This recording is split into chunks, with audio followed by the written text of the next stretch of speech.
Assalamualaikum warahmatullahi wabarakatuh. Di sini kami akan menjelaskan proyek UTS kami, yaitu Sistem Manajemen Keuangan, yang beranggotakan Ahmad Kutubi dan saya sendiri Muhammad Raja Arzani. Sini untuk pendahuluan proyeknya, Sistem Manajemen Keuangan merupakan sebuah sistem pencatatan keuangan yang dirancang untuk membantu dalam mengelola arus kas secara rapi, transparan, dan terstruktur. Dan adapun tujuan dari proyek ini untuk mempermudah catatan pemasukan dan pengeluaran, menyediakan laporan, dan memungkinkan pencatatan dan pengelolaan transaksi dengan mudah.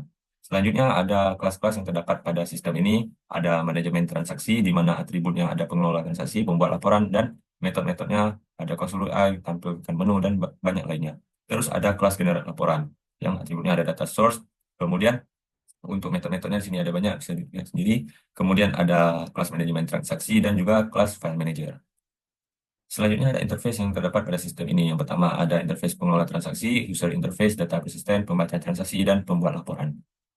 Selanjutnya di sini ada provide dan required interface, yang dimana di sini ada sebuah kelas file manager yang mengimplementasikan data persisten dan mengimplementasi pembaca transaksi. Berarti file manager ini mengimplement dua interface dan ada manajemen transaksi. Di sini dia merequire interface data persisten dan dia mengimplement pengelola transaksi. Selanjutnya ada kelas generator laporan yang merequire interface pembaca transaksi dan mengimplement pembuat laporan interface. Selanjutnya ada konsol UI di mana di sini merequire dua interface, ada pengelola transaksi dan pembuat laporan dan mengimplement sebuah user interface. Terus di sini ada UML kelas diagram yang dimana pertama ada mainnya. Di sini ada kelas konsol UI, manajemen transaksi, generator laporan, file manager yang dibuat dari kelas main ini sendiri. Dan di sini ada interface yang diimplement dari konsol UI dan pengelola transaksi yang di-require dari konsol UI. Terus ada pembuat laporan yang di-require dari konsol UI dan di sini ada pengelola transaksi dan diimplement juga dari manajemen transaksi dan data persisten yang di-require dari kelas manajemen transaksi. Terus ada pembuat laporan yang diimplement dari kelas generator laporan dan juga pembaca transaksi yang di-require dari generator laporan. Terus ada file manager yang mengimplement interface data persisten dan mengimplement pembaca transaksi. Baik, selanjutnya akan dijelaskan oleh teman saya.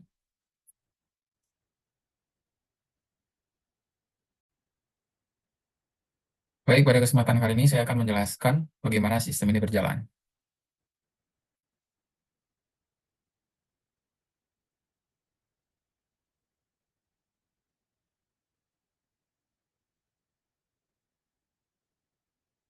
Pertama kita run terlebih dahulu. Lalu akan muncul menu utama dengan 6 pilihan. Ada tambah transaksi, laporan keuangan, hitung saldo, edit transaksi, hapus transaksi, dan keluar. Maka jika kita memilih satu, yaitu tambah transaksi, akan muncul deskripsi. Misalnya deskripsinya kita mau bilang sumbangan. Sumbangan masjid. Jumlahnya misalnya 100.000. Dengan kategori dana pribadi. Dengan tipe pemasukan. Nah, data telah tersimpan. Jika kita melihat pada laporan keuangan, maka telah tercatat waktu di mana data tersimpan, di mana ketika kita menambahkan transaksi, deskripsi, jumlah, kategori, dan tipenya. Kemudian jika kita menambahkan satu lagi, dengan deskripsi yang berbeda,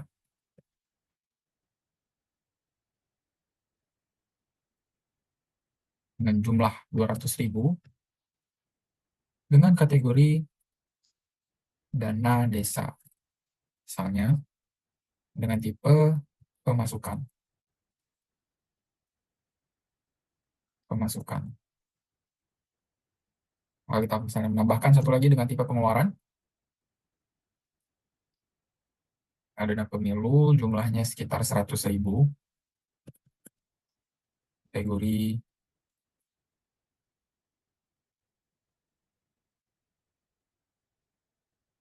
pengeluaran. Maka jika kita melihat laporan keuangan, maka telah muncul 3 laporan keuangan, lengkap dengan waktu, deskripsi, jumlah, dan kategorinya, serta tipenya. Ada 2 pemasukan dan juga 1 pengeluaran. Kemudian jika kita memilih opsi nomor 3, hitung saldo, maka muncul saldo akhirnya yaitu 200.000, di mana ini adalah saldo akhir. Ini dijumlahkan dari pemasukan dan juga pengurangan dari pengeluaran. Kemudian kita memilih, jika kita memilih edit transaksi, Kemudian muncul pilih indeks transaksi yang ingin diedit. Misalnya kita pilih yang indeks 0. Masukkan. Kita masukkan deskripsi baru. Misalnya kita jadikan dia masjid saja tanpa sumbangan. Kemudian jumlah barunya kita jadikan dia 150.000. Kategori baru, misalnya dana masjid dengan tipe pemasukan atau pengeluaran. Maka jika kita melihat laporan keuangan kembali, maka tadinya yang deskripsinya sumbangan masjid dari masjid, kategorinya menjadi bertipe pengeluaran sesuai dengan yang sudah kita edit. Kemudian jika kita memilih hapus transaksi, dan kita memilih misalnya indeks 0 atau indeks 1, jika kita melihat laporan keuangan kembali, nah, karena kita memilih indeks yang 1, maka tadi sumbangan jembatan ini telah dihapus. Seperti yang bisa dilihat di laporan keuangan sudah tidak ada lagi. Dan kita lihat kembali, kita hitung saldonya kembali, berapa? Menjadi minus.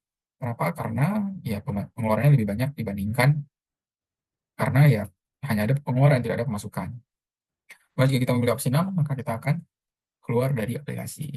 Ya, ini sekian tentang demo aplikasi ini.